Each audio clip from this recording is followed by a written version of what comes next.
Hello everybody, welcome back to David Backstage. I'm your host, Cami Yanez, and today we are here with more cast members. We have Lauren Johnson, who played McCall, and Anthony Roebuck, who played Jesse.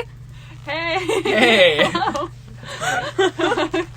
Thanks for being here, guys. It's gonna be a good episode. Oh, yes. Getting into all the Jesse and McCall and David things. Alright, we're gonna take it back to auditions. So back in the day, there was audition information being posted and, the promo video and all this stuff. What was it that made you guys want to audition for this show? What were your thoughts going into it? I think what really drew me in was that I'd never been in a musical that was more about God. It was always like popular things, I guess secular things, whatever. And I was like, I've never had an opportunity to do this before, and I thought it would just be something fun to do, and I wanted to be in a musical or at least be a part of something. I wasn't originally going to audition. What? Yeah, I signed up the day before auditions. I think I remember seeing your name pop up. We'll pull something together in the last day. But when I was going through the Instagram, posting all of that, the one thing I really did like, and I screenshot it and sent it to a bunch of my friends, was that you could audition with either a monologue or something out of scripture. I thought that was super cool, and I'd never been able to. I liked that too. Yeah, honestly, yeah. I never had done anything like that before. Speaking of scripture for, the acting audition, I guess, I remember your audition so clearly because you did pick 1 Samuel 1, David's Lament. Mm-hmm. And when you first, came into that room, you're like, I'm going to do David's Lament from 1 Samuel 1. We all look at each other because we're like, that is literally in this musical. And we were like, hold up. I remember that. And I was like, maybe that's a good thing. I can't tell. It was things like that, I truly believe are just signs from the Lord. And looking back now, I'm like, yeah, that was we definitely needed Anthony in this for so many reasons. Lauren, I really wanted to do chemistry reads with people because chemistry is so important in this show with all the relationships in it. When we were deciding on the cast, I was like, I really want Lauren to be McCall. You turning from being in love to angry was just yes, this is McCall. There was just so much goodness and abundance that came from your guys' auditions, which was so cool. It was crazy times. very nerve-wracking. What was your what was your guys' reaction when you got casted? You saw my reaction when it's DJ so true. called me. Yes. And was like, hey, so would you accept the role of McCall? And I had stopped. I was on my way back home from band, and I stopped in the hallway. I'm like, you're kidding. You're not. It was so funny. And I was like, they're pranking me right now. They're lying. And then the second I hung up, I immediately called my mom. I was like, Mom, guess what? And she was on the phone with me for an hour after that. That was my reaction. And you guys said, don't tell anybody it's not official yet because you hadn't sent out the cast list. Yeah. I had the hardest time not telling people. You have no idea. I think I also called my mom. I think wow, I did the exact calling same thing. Love the moms. Go moms. Yep. Called my mom today because I could not find this shirt before I went to audition today. Let's get into the process, the rehearsal process. There was a lot of which is very unique for us because it was an original musical, originally written from scratch. Not scratch, it was from the Bible, but it was written by Josh and God. Amen. So true. Joint effort. So true. From the beginning to the end, what was it like understanding your characters? I remember a lot of the times, both during callbacks and the first few rehearsals, you were always like, give me more. And I was like, I just did not think Jesse was so angry until I really started getting later into the process, and I was like, yeah, that fits. The first time I opened up the script, I was like, I have never had this many lines before. And I was, low-key terrified of that. And I was, like, looking at the character, and I was like, she's kind of like me. Like, okay. But what I really struggled with getting into was the romantic head over her heels part. Because she was just so, like, open and innocent with everything. As you were seeing more, as, like, the process was coming along and, like, scenes were coming together and the story just was having more structure, what were things that stood out to you guys in David's story? I think the fact that not one person was villainized. Because normally we're like, oh, Bathsheba was a seductress. Oh, right. David, he was so evil and let himself fall into temptation. And Saul was a horrible king and a horrible father. But, like, in David, they're all just people. And not a single one of them is villainized for being people and falling into temptation, because all of us do that. And I think that's what made it so relatable to all of us. Because we can all see ourselves in at least one of their stories. Yeah. Absolutely the same thing. David's brokenness. Yes! Especially in Psalm 51. I don't know if Josh told you, but, I mean, Lauren... I know. Psalm 51, the last performance, when Cabot started crying on stage. Josh, like, turns around and I see him crying too, because he knows that Cabot's not acting. And then I start crying and I go over to Josh and I give him a hug, and then we're both crying. And then I come back and Abby and Lauren and Marina had to give me a hug too. And I started crying. And then Lauren started crying on I had stage. to go on stage. Wow. And I was like freaking. And then that made me cry more during like when McCall comes back on during Psalm 119. That was another big one that I didn't really like think wow until like the last night. Not wow like based on your performance. Yeah, like well there she goes again. No, the words that you were speaking really spoke to me that last night too, and I was already very emotional. If you couldn't tell. Yeah, the transition from Psalm 54 to Psalm 119 always gets me, because he's there facing Psalm his 51? Psalm 51. Oh. Sorry, Psalm 51 for all the listeners. Right. Sorry. Hold up. He's literally facing all the evil things he's done, and he's on his knees begging God to like either forgive him or like don't look at him. And then it transitions to Psalm 119, and everyone's singing about everything, and you're like, forgiveness is possible. And it's just like the fact that jarring transition is like, you go from, oh, God can't help me, to yes, he can, and he will, and he will continue to do so. Like, I actually want to get Psalm 119 tattooed, because that's cool. It was my favorite song, and then I like read through the Bible verse, and I was like, this applies to a lot of stuff in my life, and it has important meaning to me. Yeah. Dang. I felt the same way with Psalm 51. Not the tattoo part. I didn't think of that until now, Tattoos. but that's the one that I really wish I had a recording of. We should all just get matching David tattoos. All Psalms. Just... Yes. I'm here for it. I think back to what you were saying about these people, like, they were represented as just being, like, human and just like us. That brings me so much joy to hear, because the more I learned about each of them, I'm like, these people are literally us. Or, like, as I was, like, studying each one, I was like, oh, this, like, Jesse reminds me of this person. McCall reminds me of this person. Yeah, and making them human like that, I think, really helped reach our audience, because my dad came up to me after, and he had, his cousin was his best friend growing up. Oh. And they said goodbye to each other before they were like, I don't know, they're gonna go to college or something. Someone was going away for a while. Yeah. And then, he got into a car accident, and he said that, I'm so sorry. No, girl, it's okay, let it out. He said that Till I See You Again was like him and his cousin. Yeah. Oh my gosh. And my brother's actually named after his cousin, Jimmy, the one that you met. Yeah. Wow.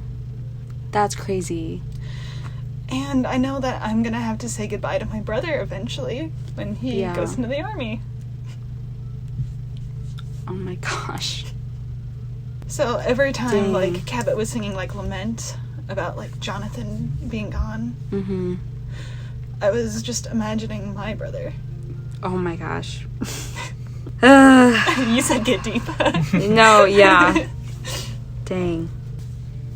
Connection like that is just like, that's like God's work right there, you know, and that just shows, I'm pretty sure I told you guys a couple times, like, this is not about us. Yeah. And just to, like, let that go and just letting the story just flow and hearing people like you, like, connect to the story and connect to the characters and having you on stage and being reminded of the people in your life.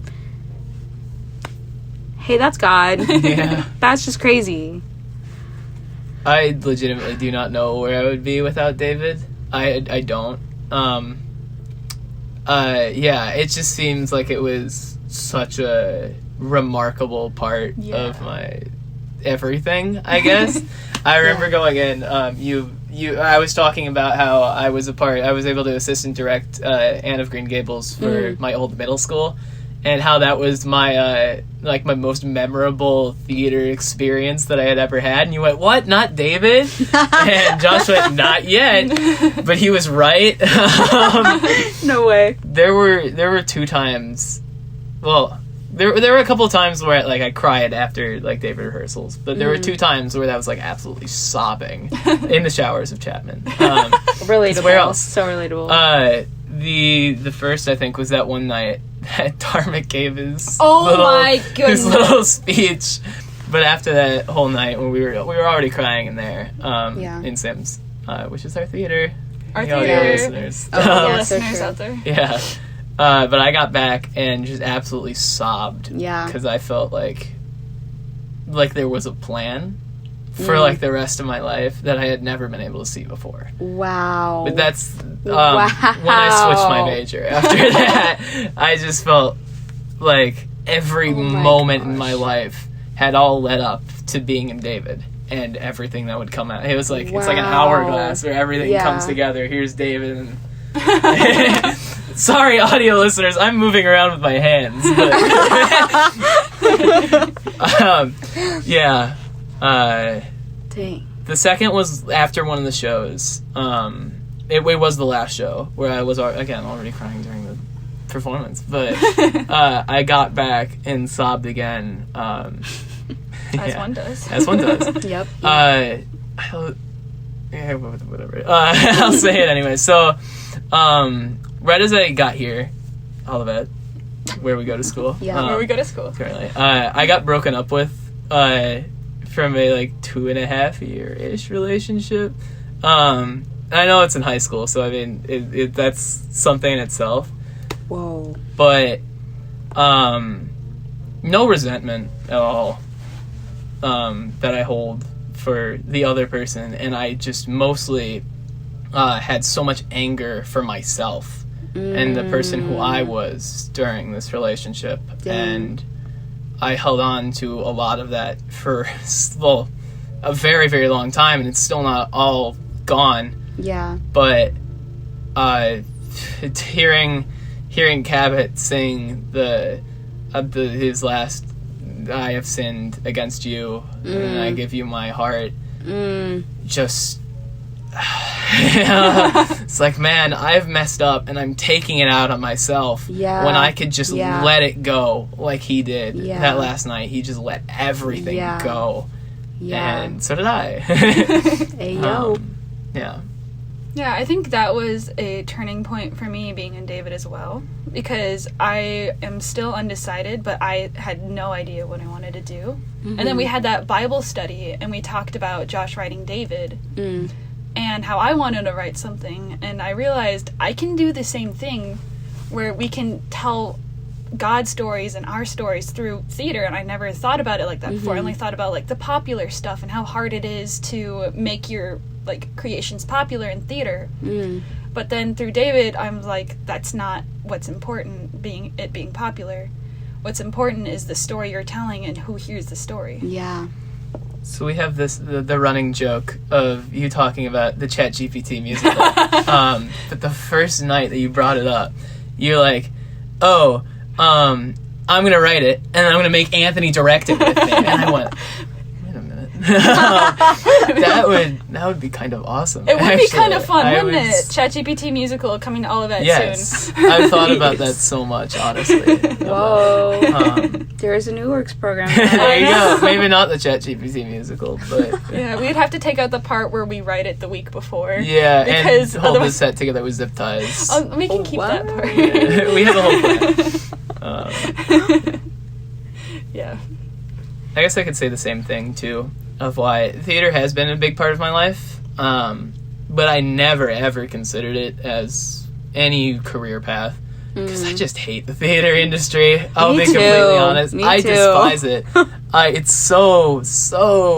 It seems to me, at least, very very aggressive. Yeah. And self-oriented, I guess I could say. I agree. And that's why I never wanted to ever pursue anything like that, because I'm like, Yeah.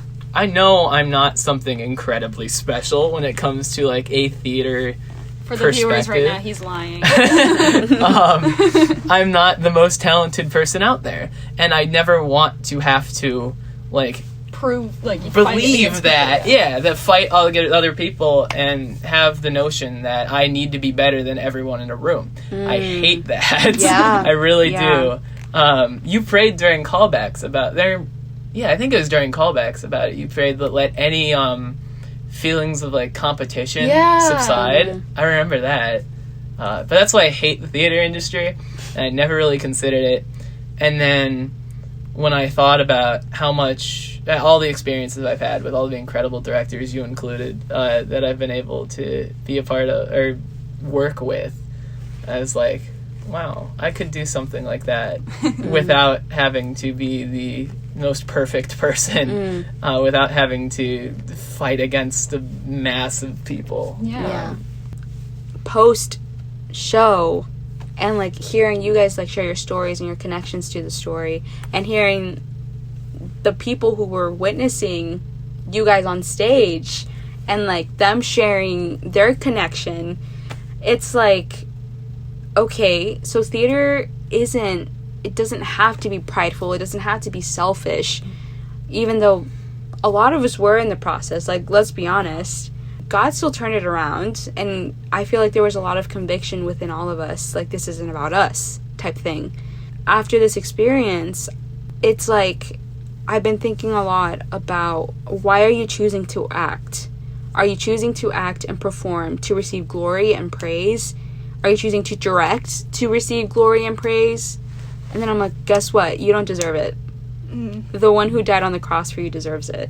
And I can see theater just becoming something totally different, and like the intentions of people entering the theater industry becoming totally different, especially as like followers of the Lord.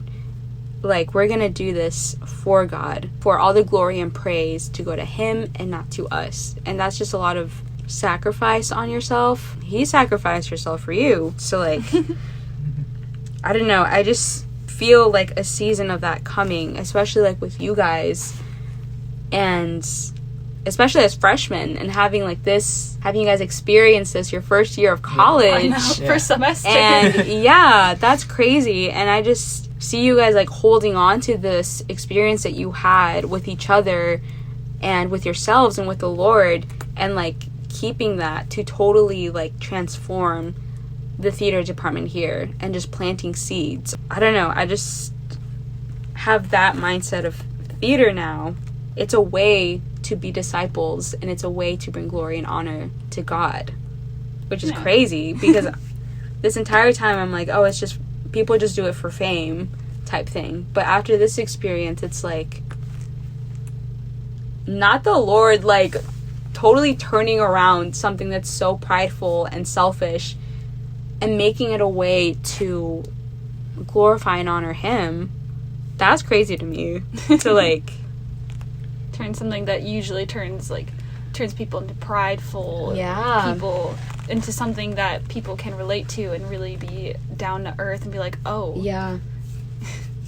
Have either of you heard of the Sight and Sound? Yes. Yeah. What? Oh my gosh. Okay. It's my dream. Yeah. What? So it's like a Christian theater company. I know. Yes. I've been to one in Branson. Yes, me too. I saw Jesus there. What? It was the show was called Jesus, and it was all about Jesus and his disciples leading up to, like, mostly like just his life. Yeah. It was a really cool thing to experience. Yeah. I didn't like think of it in the time of being like one of the most incredible things that I had seen, but now looking back at it, it was like, wow, Yeah. it was fantastic. Being able to crazy. see, again, like, that was the first time that I had really witnessed Jesus as a person, not just Right. Not just on the Yeah. cross. especially Yeah. seeing him as a person, as if he's like, he's singing and dancing and doing Yeah. all the acting stuff like I have been doing all the time, and it's like, Right. yeah, I could see Jesus in that role. Yeah. That was a really cool experience. to be That's able to see. awesome. Yeah. And the amount of lives that have been affected even within the cast as well. Like, every time that we prayed specifically about this message making it out of this show, we had said, whether it be the audience or someone in the cast that is moved by this, and I think both of those have happened, Yeah. or I know both of those have happened. Yeah. And that's incredible. This show and after this conversation, what is something that you guys are taking away from this show? And it can be something for yourselves or something to preach about, I guess. And by preach, I mean just like be disciples and like bring this story to other people. What is something in particular about this experience that you want to take out into the world? Number one, the story of David is just truly incredible. It really, really is. Yeah. And I don't know who described it like this, like the production of David, but we were saying how Veggie Tales is like the like how you explain Bible stories to like kids, and something like David is how you explain like the incredibly deep message behind everything to adults who had just like heard the story, grown up with the story, and now are really feeling it as if it's real life. Yeah. And just witnessing good. it like that, the brokenness and anger and suffering, Yeah. and how while we cannot repair everything in our physical world, we can repair ourselves and look towards God, because that's what we have to do. Yeah. We can't keep everything around us always how it should, or how we think it should be, and that's okay. How has your guys' faith and relationship with the Lord been impacted through this experience? Trying to figure out what I could say that's not going to make me cry again. What is the psalm that David sings in the beginning? There's a couple. The Oh, the opener? The opener, and then he Psalm- sings it for Saul during the. Yeah, Oh. Psalm 24. I sing that a lot before I go to bed. Really? Yes. That and Psalm 51 and Psalm 119. Yes. Yes. I've actually been singing those a lot just to myself. When I feel awesome. overwhelmed or Yeah. pulled in a direction that I do not want to be pulled into, Mm. that's all that I can think of to do, and it comes naturally. It's not even that I'm thinking, oh, something's wrong, something needs to happen. It just comes out of my mouth like I'm singing any other song. What? It really does. Like, Whoa. and I don't even like recognize that it's happening. It just is like, oh yeah, I'm singing Psalm 51 again. There it goes. Yeah. And then singing it over and over and really applying that to my life. Yeah. I think specifically through Psalm 119, McCall's part, where she's like, open my eyes that I may see you, let me see through the contempt, the scorn, the lies. I feel like a lot of my early life, I was angry a lot, and I didn't know how to be positive, and I didn't want to be positive, and there was just so much going on in my family and in our lives, and I just didn't really know how to see through that and see God through that.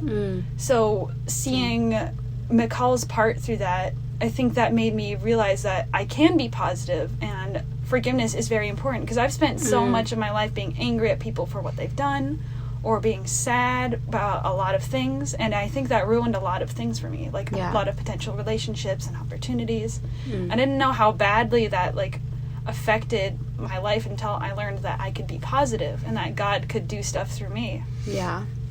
You managed to make me cry. Anthony, I'm so because that's the exact things that I was thinking my when I burst gosh. into tears that last night. When you sang that. That's why I was crying.